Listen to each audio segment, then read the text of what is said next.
Alrighty, define planar. Planar means if it's a planar graph, it can be drawn in 2D and doesn't have any crossing over lines. So yeah, that'll do. Can be drawn in 2D with no crossing edges or paths, same thing. Alright, redraw the following graph so that it is planar. So basically we can pick out AC or BD and just drag it to the outside. So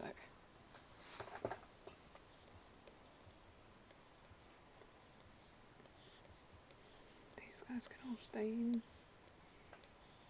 And that guy, and then we just drag that one out to the outside. Don't forget to put on your labels again. Write down the number of vertices, faces, edges for the hexahedron for the cube and its graph. Oh, well, and the graph. It's not necessarily its graph. Okay, so vertices is 8. Faces has got 6. And edges 12. And then on our graph we've got vertices, there's 8. Again, faces 1, 2, 3, 4, 5, 6. Don't forget to count the outside. Edges 1, 2, 3, 4, 5, 6, 7, 8, 9, 10, 11, 12. Using Euler's formula to illustrate, that the hexahedron in I can be drawn as an equivalent planar graph. So it can be drawn as, well, Euler's formula. If we're going to be proving things with Euler's formula, you actually want to use the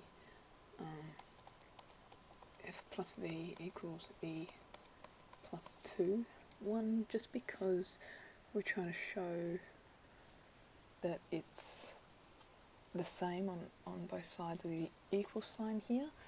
This version of it just lends nicely to that, rather than trying to say that F plus V take E equals 2. That's actually quite strange to be trying to say. You get to the point before you actually feel like you've proven the point. So if we substitute in 6 plus 8 equals, and then the 12 plus 2, and now we can show that both sides of the equation equals 14. If you do it the other way, then it just comes out a bit strange. It's almost too intuitive to really sound like you've proven anything. I always draw a little box and colour it in if I've proven it. And so therefore, because both sides of the equation are the same, can be drawn as an equivalent planar graph.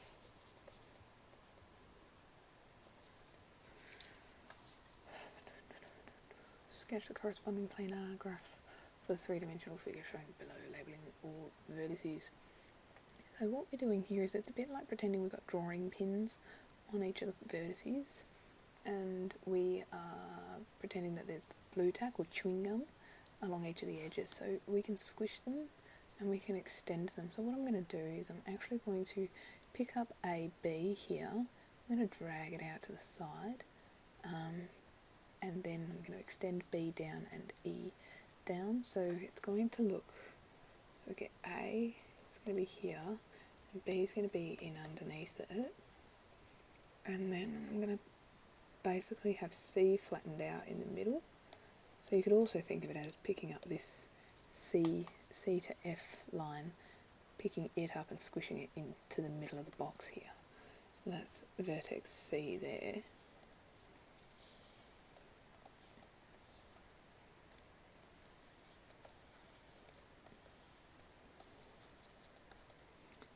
So that would be F, that would be E, and that would be D. because basically we want to make sure that A is still connected to D. It's really what the 2 marks is for, is that shape. And then A is still connected to D, D is still connected to E, and F and E are still connected, C is still connected to F, and B and E are still connected. So all the connections are still there, but we've got this envelope shape happening.